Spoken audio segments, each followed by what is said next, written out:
Hi, everyone. Thank you for joining us. We are team 3 of the Cybersecurity 508 Secure Network Engineering class. My name is Kevin Dobyns, and I'll be joined by my teammates Berhane Amene, Dylan Kelsey, Joshua Leager, and Michael Meaney. Quick rundown of our agenda and presentation here today. We just introduced ourselves, and we will be going over our client. And then from there, we will go into some recommendations beyond the firewall, as that is the situation that we're addressing in this scenario. And we have a couple different tactics and methods that we'll be recommending. And then we'll get out of here. Okay, so here's the deal on our client. Our client is a small to medium-sized organization that specializes in software development. They have 30 developers working remotely and collaborating together. They're currently utilizing a firewall on all remote devices that provides access to the company's digital assets and network. The organization is looking for solutions beyond the firewall. So we know that the firewall alone does not provide sufficient security for this organization.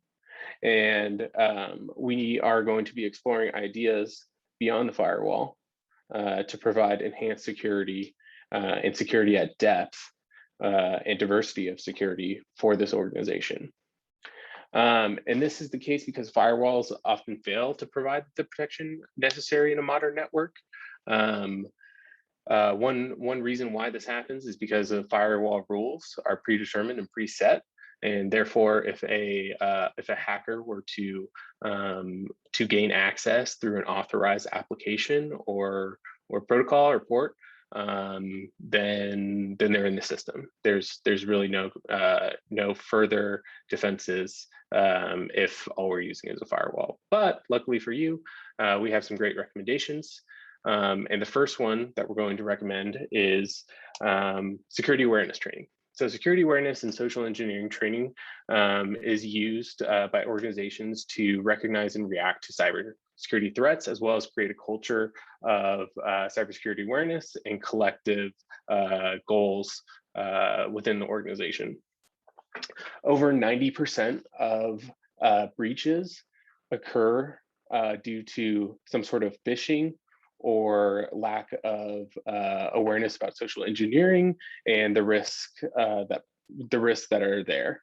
So we have a couple of recommendations for our client here. We recommend taking a look at some open source options, including the Social Engineering Toolkit and the Open Source Social Engineering Education course. Because these are open source, they're free.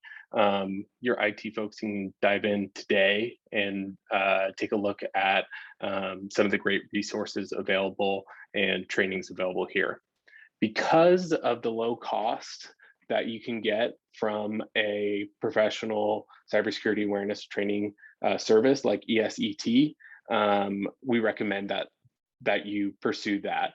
ESET also has an office here in San Diego, which will provide you with, that personal customer service. And for $600, this will cover training for all 30 employees at the organization. So I'm going to pass it off to my colleagues who are going to take us through the rest of our methods and tactics. On top of requiring security awareness training, we also recommend certain authentication policies for your employees. First is two-factor authentication. This involves using usually an app such as Duo or Google Authenticator to provide a second layer of protection besides a password in case one of your employees' passwords gets breached or is guessed. Now on top of this, we also recommend a password manager, specifically Bitwarden. Now, ideally, each of your employees should have a randomly generated, long, unique password for every single account, but this is unreasonable to expect them to memorize all of that.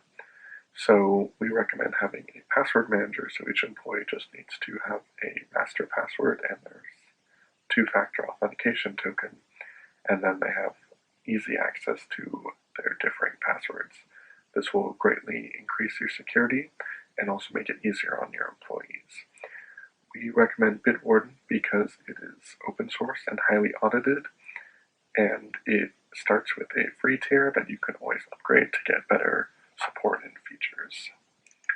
Now, according to a Verizon data breach investigation, besides passwords being attacked, the greatest vulnerability to companies is misconfiguration, and this is where vulnerability scanning will come in.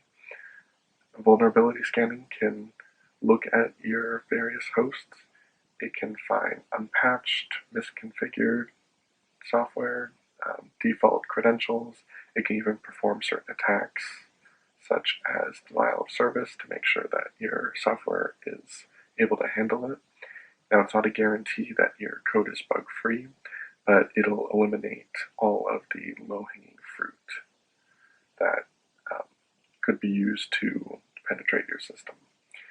We recommend the tool Nessus. It's the gold standard for vulnerability scanning. And if you have fewer than 16 hosts, you can try it out for free. Make sure that it works well for you before you get the paid version. Now, when you're running vulnerability scans, you should run them after you do any software updates or any configuration changes, as well as periodically, about once a quarter. Hello, I'm Berhane. My topic is cloud-based data backups.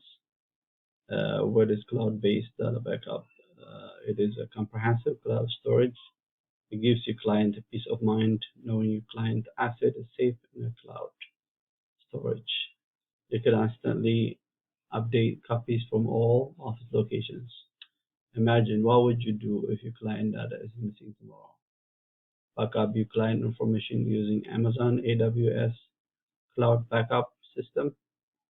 It can pull up all your data from multiple locations and copies automatically to secure in a cloud repository.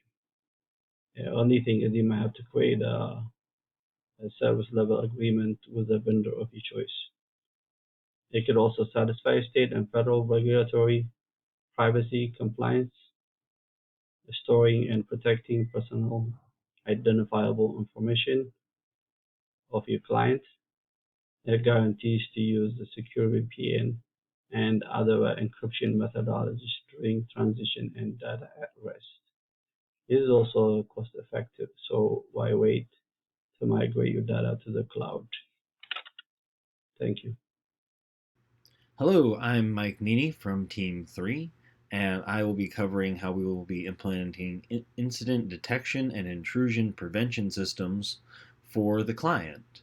An IDS is a system that watches internal hosts or networks for symptoms of compromise or intrusion.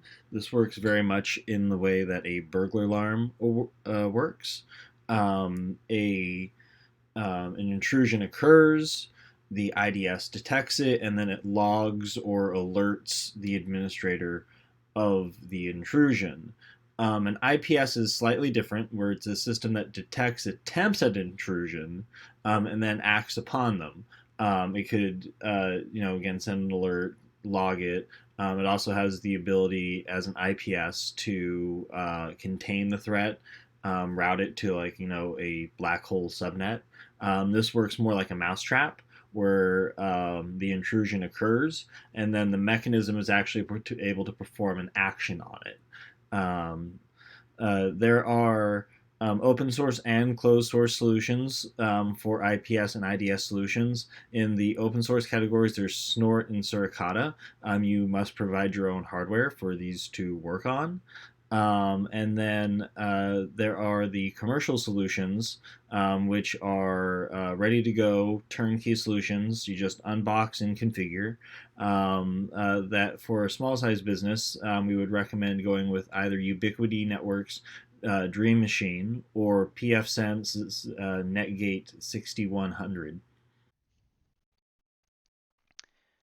Technical controls are essential to have, obviously, and the firewall is probably the most well known. However, many organizations with immature security programs tend to overlook the need to have a thoroughly documented and well-maintained incident response plan and procedure. The incident response plan and procedure is one of the most crucial security controls to have implemented in the event that your technical controls have failed to keep an attacker out. At a minimum, it should list who the IR team members are, who their backups are. You should have detailed step-by-step procedures on how and who to communicate a security event or incident to. It should also contain contact information for the relevant industry-specific entities. For example, an EU representative if you need to be compliant with GDPR, or law enforcement authorities. And procedures on how and when to escalate communication. Lastly, and probably most importantly, your incident response plan should be reviewed and tested annually. So how do you implement it? Well, the best way to introduce and implement a good IR plan is to have it part of the onboarding process. For new employees who come on board, you should make training part of the onboarding checklist. All employees should know how to respond to a potential incident. You should also ensure the plan and procedure documents are easily accessible somewhere on your company intranet. The reason the incident response plan is so crucial is because security controls can only mitigate risk. In the event that a data breach occurs and your company is not prepared to respond, the damage and the impact will be much greater than it were if you had prepared an incident response plan and tested its effectiveness. So to wrap up our talking points, the solution that we've discussed today is spec'd for a small to medium-sized software company who's dependent on remote and on-premise workers that need to have a secure connection to the central office at all times. In order to achieve the client's cybersecurity goals, we're going to begin with security awareness training to be provided to all of the client staff and C-suite members to ensure that they're all on the same page as far as cybersecurity goes. And an authentication policy will be implemented that includes two-factor authentication, password requirements, and password management. In addition to that, regular vulnerability scanning will be performed with findings reported to the appropriate staff and members of the C-suite. Data from all endpoints and servers will be backed up to cloud storage to ensure that there is redundancy across the entire organization in regards to data availability. There will also be intrusion and detection prevention systems that will be implemented and tuned to meet the organization's needs to ensure that the controls are not too restrictive. However, they remain effective. So we are Team 3, and we thank you for listening to our presentation. You have a wonderful day.